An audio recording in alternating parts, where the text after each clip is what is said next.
Hello students, today we're going to talk about polygons. I'm going to show you how to find the area of unusual and weird shaped polygons. So we might find the area of shapes like arrows, hexagons, or weird shapes like this. It's like a U-shaped rectangular shape.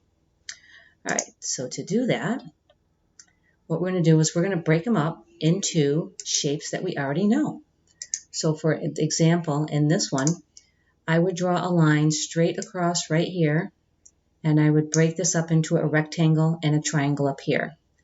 So the rectangle right here is an 8 by 6, so that has an area of 48 inches. And the triangle up here, now this is going to take a little bit of work because I need to know the distance straight across the entire bottom of this triangle for the base. So I've got 2 inches right here, 2 inches here, but I need to know what this is right here. If I go down here, I see that down here it's 6 inches, so that makes this 6 inches also.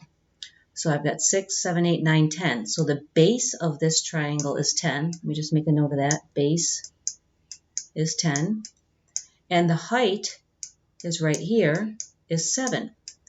So our formula for area of a triangle is 1/2 of base times height. So 10 times 7 is 70. Half of that is 35.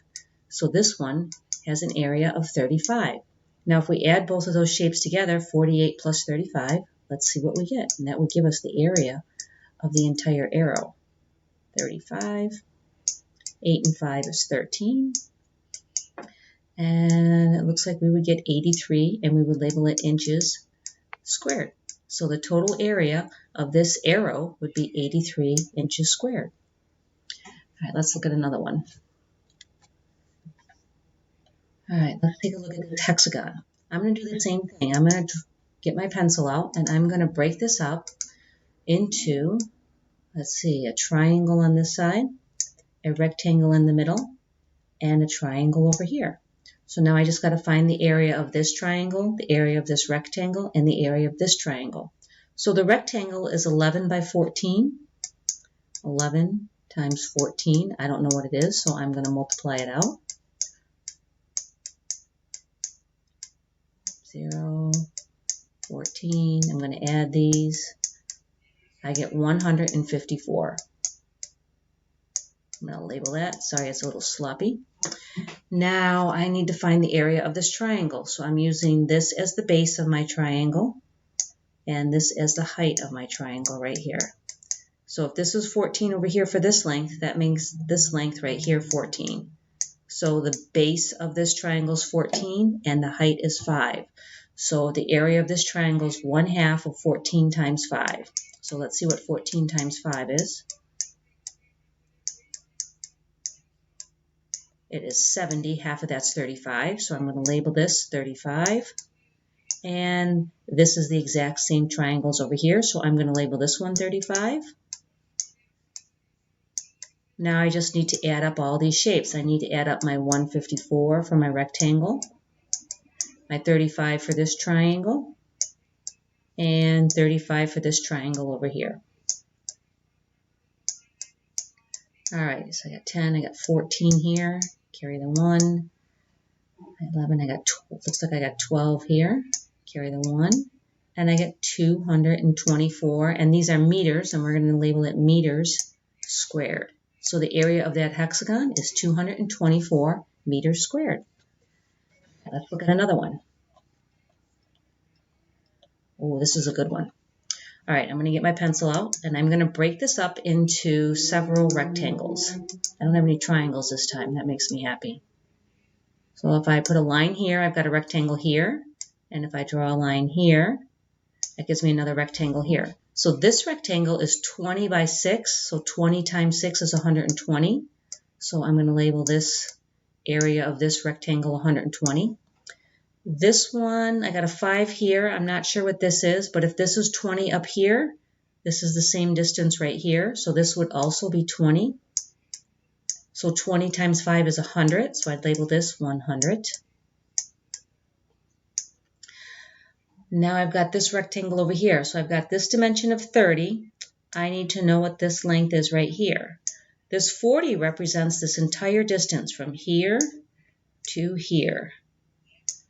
So if I've already used up 20 of it for this section here, that means that this over here is going to be 20, because 20 plus 20 is 40. So 30 times 20 is 600. So I'm going to label this with 600.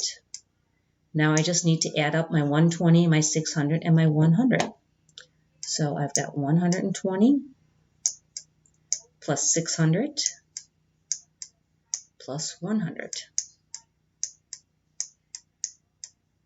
2, 6, 7, 8. So we've got 820, and that would be centimeters squared. So the area of this entire shape is 820 centimeters squared. Let's take a look at another one. Oh, this is a good one too. So let's say this is someone's backyard, and they've got a swimming pool in the middle of it. And we would like to know what the area of just the green is, because maybe we want to reseed it. So what we can do in this case is we can find the area of this great big rectangle, and then we can find the area of the swimming pool and just subtract out the swimming pool. So let's do that. 60 times 40 is 240, or not 240, 2400, 2400. So let's make a note of that. 60 times 40 is 2400. And then the swimming pool, 24 by 16. I'm not sure what that is. Let me multiply that out. 24 times 16. Well, that's a little sloppy. That's a 6. 24, 2, 12, 14, 4, 2. I got 4, 8, and 3. I got 384. So I'm going to subtract that area from my 2,400. So 384.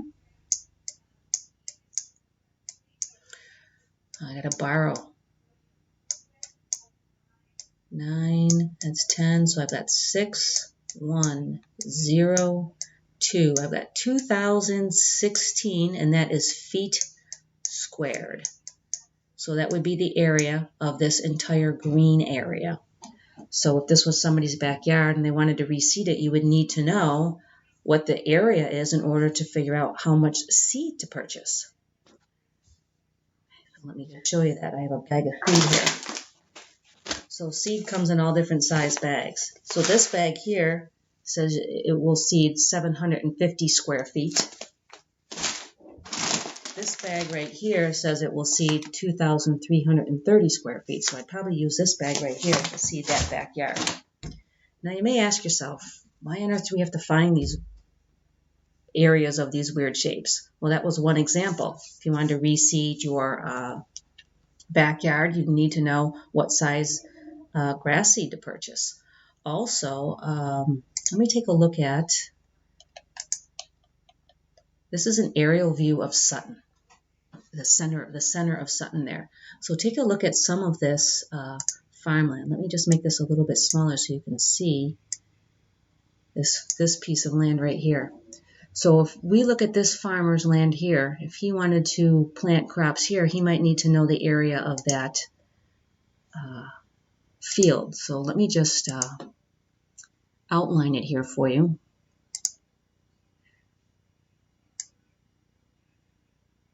And this kind of looks like one of those shapes that we found the area of. Kind of goes like that. We got another little rectangle over here, and it probably goes out like that. So that's an odd shape. We'd have to find the area of the rectangle here, area of the rectangle here, area of the rectangle here, and add it up. Take a look at this one here, down here.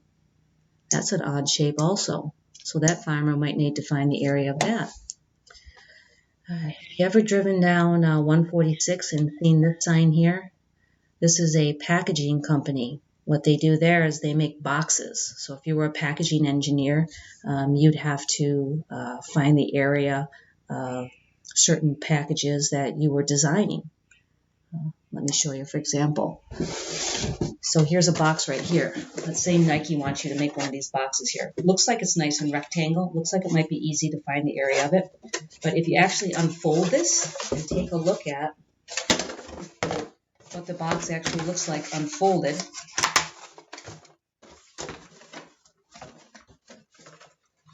a bunch of different shapes. So when I unfold it, I've got a whole bunch of different rectangles. So if you were a packaging engineer, you'd have to find the area of all these to come up with a good price. You would know how much to charge Nike if you were making those boxes for them. Let's see. I got another picture here I want to show you. This is my driveway. Let's say I need to hire a contractor to come in and repave it. It could use a new paving. Now the part that goes out to the street is nice and straight and rectangle, but then I have this odd shape off to the side. Let me show you a drawing. This is a bird's eye view of my property. So here's Central Turnpike out here, and then this light gray area is the shape of my driveway. If I hire a contractor to come in and repave that, he's going to have to figure out the square footage because that's how they would charge me. So that's why we find areas of these weird shapes. All right, I'm going to make some practice problems for you. The easier ones will be on the Google form and the harder ones will be on the Pearson website. Good luck.